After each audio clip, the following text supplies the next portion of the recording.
شما بدانید ای ملت، ای مردم، بالله قسم اگر این یهود و نصارا را ما دوست میپنداریم، ما همکار میپنداریم، یقین به الله بکنه که ایمان ما از سر ما کوچ میکنه. این خبیثا میایه برای ما همکاری میکنه و راحت میاره. نه، این میتونه مسائل بالا کرده رو ایسته. اینی طور مسائل که ملت ها علنا بجنگه،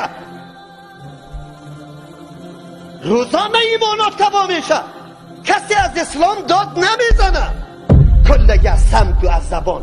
در این روزا فیسبوک ها را شما میبینید جنایت کاری که زنا از سینای شیخ دیر شد، او را امروز شهید میگن مردم، اما او که واقعا شهید است اولا نعوذ بالله لعنت میگن. ایمان کجاست؟ ایمان کجاست؟